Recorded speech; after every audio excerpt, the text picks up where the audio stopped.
How many stories do you have? Have you ever thought how many others have similar stories to you?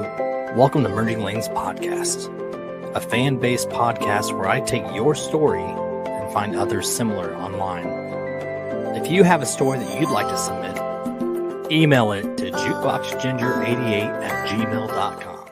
Hey everybody, how's it going? I'm Jukebox Ginger, back with episode number 2 of Merging Lanes.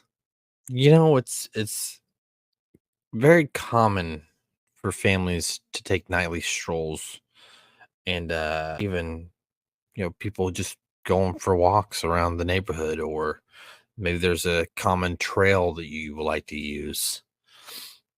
This is the theme for today's show. Thanks to our fan submitted story today, every one that I picked is related to walking through the woods, walking through trails, just normal things that people do that had just something a little different about it. Our first story today comes from user Lapanui. I'm pretty sure I'm butchering that name, but I always want to give shout outs to the stories that I'm reading. I had to hide from someone who was following me once. I met him at a shelter the night before, hiking through this popular area of New Zealand. He kept trying to sit near me, made comments about my legs being too nice to be scratched up like that, among other things. I just got an uncomfortable vibe. He asked about my plans, my itinerary, and when I would be leaving the next morning, and I remained vague. I packed my shit up and slinked out like a cat burglar before anyone else was up. Thankfully, I didn't have to sleep near the guy. Strolling along a few hours later with headphones in, I hear and can feel the vibrations of rapid footsteps. I look back and, of course, it's that guy. He stops running when I turn around. He's puffed out and has obviously been running for a while. He waved at me from a distance and I waved back. Later, he power walked up to me, and the first thing he said was something like, "You're quick, aren't you?" Made polite small talk, and then he said goodbye, overtaking me. Later, he slowed down to remain about 50 meters in front and kept looking back at me. A few times he stopped, forcing me to pass him and trying to start a conversation, and would then walk too close behind me. Eventually, I asked if he could head on. "I need to pee and I'll catch up." He walked away and I walked on further up the trail, slowly to make sure he was out of sight, then beelined into the dense forest and hid from him. After a few minutes, I could see him slowly walk back to look for me. He kept walking further and further back into the trails. And then once I was free, I basically ran out, pretty much jogged and power walked for hours, and skipped a shelter to camp ahead. I didn't sign the logbook, but I asked a couple of people going the other way to tell my friends if they passed them, and not say anything if they saw the guy, and he asked. One of my longest days. Thankfully, it was a windy forest trail and hard to see into the distance. He may have just been a very friendly or lonely guy looking for some company, but there was no fucking way I was hanging around to find out. That was good. Very creepy, the idea of being stalked in some unknown territory, or maybe it was familiar to you, but the situation was not, and having your guard up was a very smart thing to do. All right, our next story is from Spider Ghost 01. Again, shout out to the people whose stories I'm taking. This is called Tree Down. I'm a researcher in New Mexico. My station is on military land, which stretches for miles and miles in all directions. There aren't really hiking trails inside the property. That hasn't really stopped any of us from hiking in the area. The general population absolutely cannot be on the property, and there are large fences to prevent this. But for those of us that live or work out here, it's not a problem. There are weapons testing sites that are obviously off limits for anyone, including us. But this particular piece of land isn't part of that. Last year, I was out on a hike about 15 miles from the northern edge of the property in a deep region of the forest out here, and I came across a manhole covering the woods. I wouldn't have seen it, but there was a tree down blocking the path I was making through the forest. It's all backcountry in this area. I ducked under a tree, and that's when I saw it underneath me. I stopped to rest next to it, listening for any sounds of other people, but I knew there wasn't anyone around me for miles. The federal property here is well away from any city. You'd have to walk 50 miles just to get out of the northern border of our property. Curiosity got the best of me, and I used one of my hiking poles to remove the lid. It wasn't locked, which was surprising. I just figured there was going to be a sewage pipe down there, and that was it. So maybe the feds didn't feel it needed to be locked. Instead, I descended a ladder for about 20 feet and found a series of tunnels. Not tunnels like you might think would be there. Not a sewage area. I mean, tunnels. Rather large tunnels, actually. Clean tunnels that a truck could drive through. I had absolutely no idea what I'd stumbled into. Research in one area does not gain access to research in all areas. So my first thought was that I'd just come upon an underground research unit, possibly a large bomb shelter meant for military personnel. I had no idea. So I followed the tunnel in a northern direction for about half a mile. It was dark, but I had a headlamp. Finally, I came to a set of steel double doors. On top of the doors was a camera, but there wasn't a blinking light that might have indicated it was operating. And with the darkness of the tunnel, I got the feeling that the area was no longer operational. I tried one of the doors, and to my surprise, it was unlocked.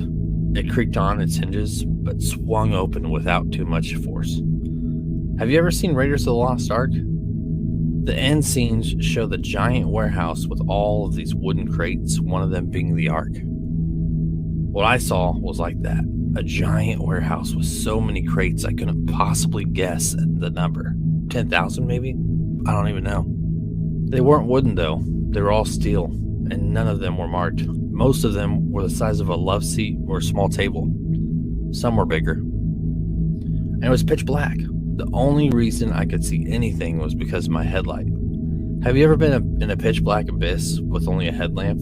I knew at that point that I'd really stumbled onto a place that, if I was caught, it would not end well for me. I wasn't supposed to be there. I did explore a little just to see if by chance one of the boxes was open. None of them were. They were sealed. And I didn't see another door out of the warehouse either.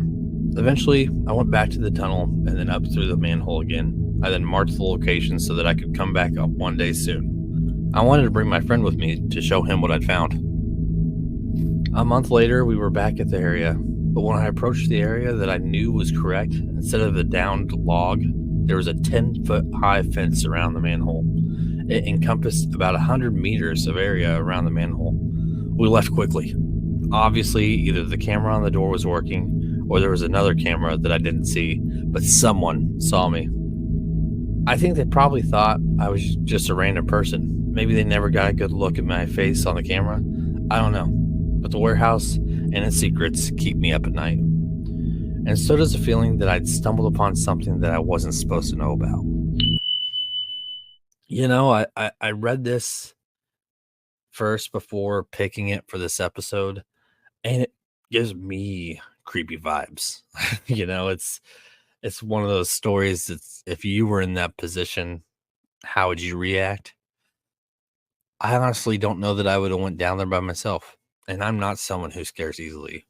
But just knowing that it's a military area, I think being alone and that factor, I'd feel like had I stumbled upon something as they did, something probably would have happened to me. So I give you props, but I wouldn't have done it. All right, this last story was submitted from DC Jeans. Thank you again for submitting your story. I hope you like how I read it. This one's called Gift. The air was crisp and cool, and it breezed through him with little whispers as he ran. He delighted in the feel of it flowing through his hair. He loved the scent of winter just out beyond him. like an awaiting touch of beauty. The sky was cloudless and dark, allowing for the stars to shine through. Yes, this was a wonderful evening. This was the perfect time for him to enjoy the exercise, and when the nights got colder and the days were shorter, he enjoyed it even more. Fewer cars on the road meant fewer headlights to distract him. There was a grace in the privacy he cherished. His legs burned with a ferocity that had become an addiction for him. The running was a release of tension nothing else would relieve. The day would only linger for a while, and the cool of the evening air would soothe his mind.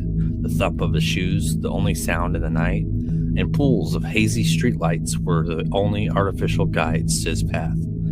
But he knew the way just as well without them. As he ran, the joy of recognizing the small familiar monuments in the shadows seemed a welcome addition to his pleasure. The old crooked tree in Mrs. Hatchery's yard, and the stone wall leading down to the new housing development, which never really got developed after the initial clearing started about 10 years ago. Red clay and torn musty sacks of concrete was the only evidence of reason for all the missing woodland. Even the dumpster riddled with graffiti at the edge of a dark alley he kept a fair distance from every night was a fair reminder of his accomplished distance. Something caught his eye, however, this evening. It was a strange feeling, at first causing him to look in the direction he looked in. Movement? He didn't think so. It was probably just the brain's way of reacting to an unrecognized part of his overall picture. This sort of micro-world he allowed himself to get lost in each evening. It was surely not something he was used to seeing in this part of town. His run slowed to a trot as he passed by the object. It wasn't very big. In fact, it easily could have been a trash bag, fallen out of the dumpster he'd passed earlier. At first, this was his thought, and he chuckled at the nervous feeling he had initially felt crawl underneath his flesh. As he neared the item on the shady part of the street, he realized it wasn't plastic at all. It was fur. Like spikes of matted dark hair lumped in the nook of a street lamp's glow, and right near the bottom of this mass he saw what seemed to be a small marble of golden green. Curiosity struck those hidden places of his mind we all share, and he moved even closer to the shapeless form. His heart began to sink. The shape began to make more sense as he neared. He could clearly make out the soft pads on the bottom of its paws, the body laying sideways and crooked, and the on-again, off-again shimmered golden green eye. Its head was twisted completely upside down, the pointed ears folded against the pavement. It was a cat. A smell struck him as he crouched next to the dead body. It was almost as intoxicating as it was repulsive. He flinched briefly and noticed the animal was not entirely intact. Sleek strands of innards lay tangled with fur. He thought briefly about finding a stick and knocking the critter farther over to the side of the road, but his stomach started to protest the viewing, and he stood up abruptly. "Sorry, kitty," he said with a bit of humor and a dash of melancholy, "but there doesn't appear to be much I can do for you." As he slowly stood up, something moved among the debris, causing him to jump. His throat constricted, and he spit out a shriek. Startled by the unexpected movement, he turned to run and fell face down, hands forward to the pavement. "What's wrong with you?" he thought angrily. An ever so subtle rustling of leaves or the toss of gravel. Something was moving behind him. It was probably just another curious critter. Conceivably, just a scavenger from the woods was looking for an easy dinner. Whatever it was, it startled the hell out of him, and he felt rather embarrassed. He stood up and dusted dirt and small stones off his scraped knees. He saw what perceived to be a snake or small lizard. It moved with a slow, cunning grace from the side to side. But something seemed odd about this reptile. The shimmer of the street lamp didn't reflect the hue he would have expected from serpent scales. Instead, parts of this thing looked like it was completely covered in the cat's dark fur, while other parts of it looked pasty and scabrous. Plus, it didn't seem to be moving forward, but rather swinging back and forth. "What the?" he began. Then he froze once more. A small eye peered out at him from the mess of fur and bone with a perceptive sparkle. Then it folded into darkness. Again, it appeared with an awareness, forcing a cry from his lips. As impossible as his mind was screaming, he couldn't pull away from what he saw. The cat's only remaining eye was blinking. It slowly dawned on him the eye wasn't the only part of the cadaver moving. What he thought moments ago to be Snake was obviously just its tail. Its whole body seemed to be twisting and shuddering as if it was in pain. Jagged little teeth appeared out of the black, dirty fur, and he could almost make out the fleshy pink of a tongue in the top part of its upside-down head. Its limbs bent and its paws began to dig in the gravel and the earth around it. All of a sudden, he realized thoroughly what he was witnessing and sprinted without yet looking away from the hideous sight. It was slowly lifting itself up off the ground when he finally turned to watch where he was going. With the deft movement of someone who was used to running, he was able to keep from landing in the ditch across the street and stay on the pavement. His legs burned, and muscles slowly began to feel like warm jelly. The air he breathed was getting warmer and less relaxing, but he just kept going. He ran without a thought in his mind other than what he thought he had seen. Somewhere deep inside, he could feel himself screaming. In the hidden recesses of his psyche, the walls of his surroundings were peeling. This is ridiculous, he thought. He wanted to laugh, but he couldn't bring himself to let out any sound. He slowed to a stop, placed his hands on his knees, and let out a gasp. The thought of such a thing seemed so dumb and unreal. The thought of running from his imagination seemed silly. He spit out. He stood up and he caught his breath and reluctantly looked back. Trees arched over the street behind him like secret guards of an ancient highway.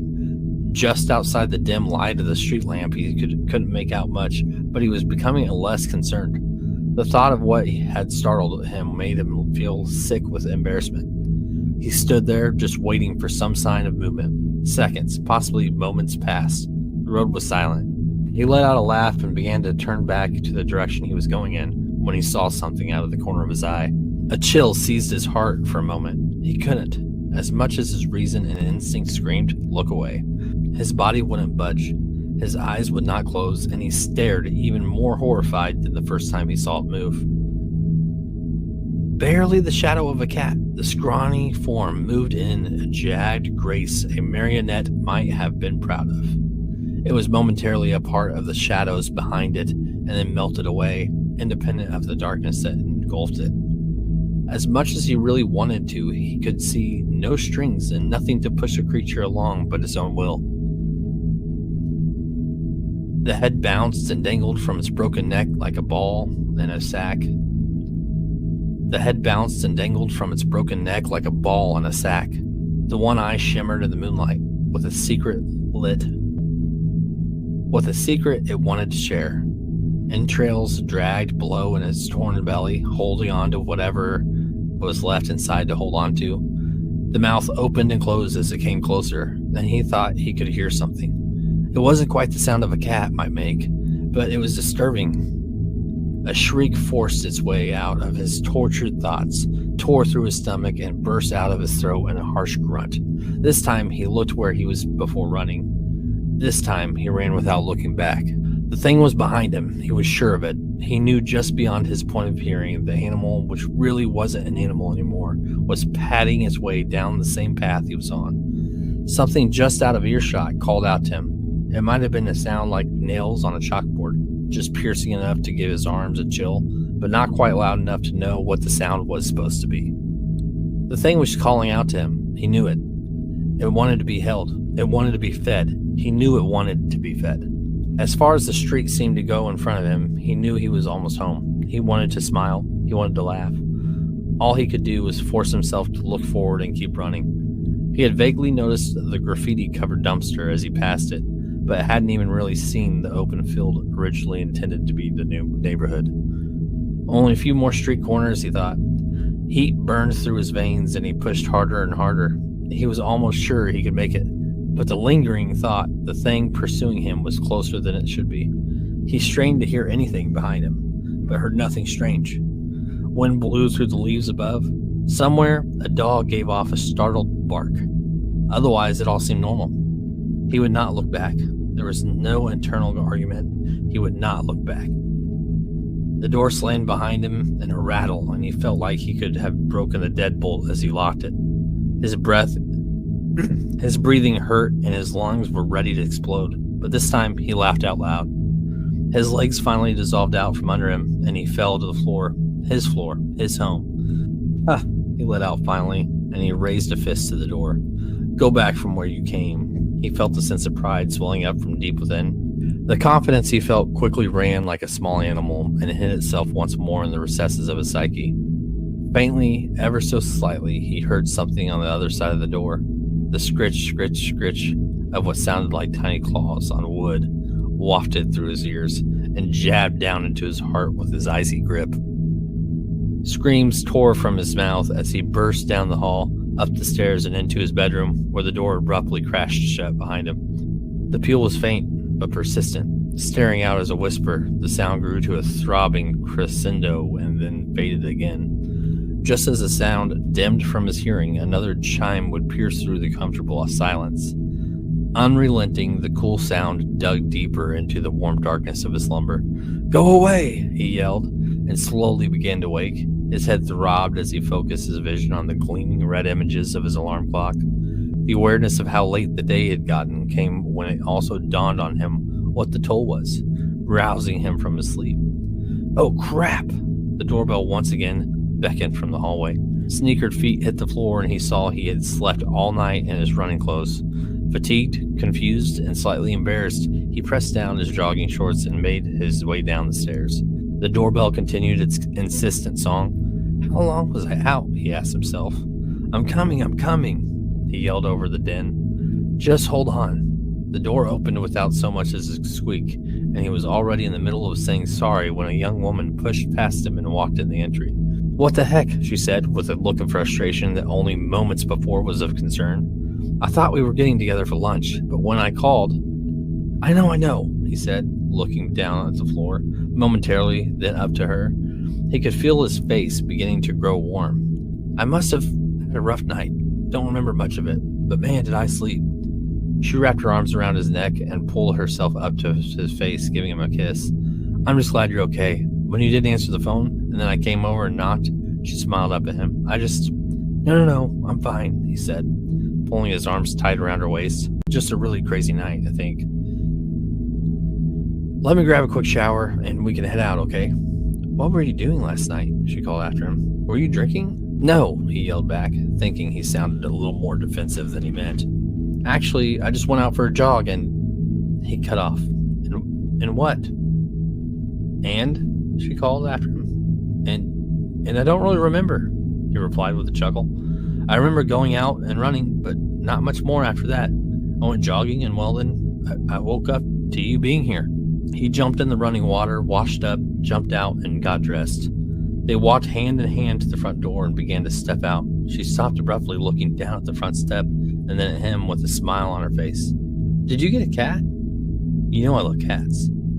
I do know you love cats, but why would you ask? As the words left his mouth, a strange cold sensation pinched the base of his spine and slowly crawled through his muscles.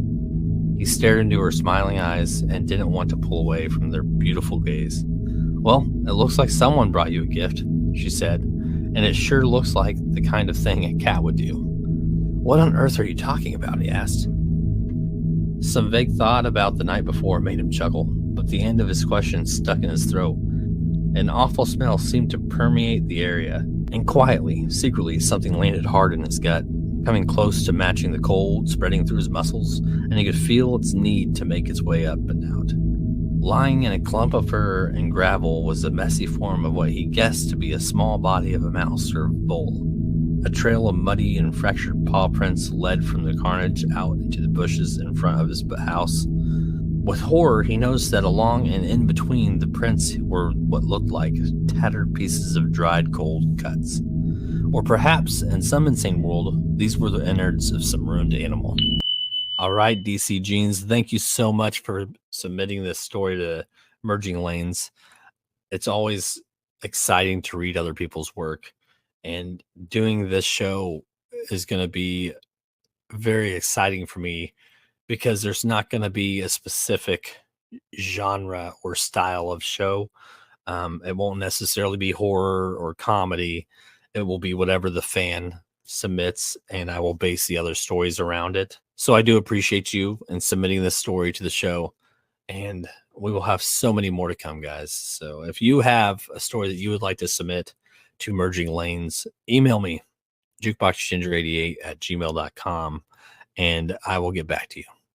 Until next time, everybody, we'll see you around.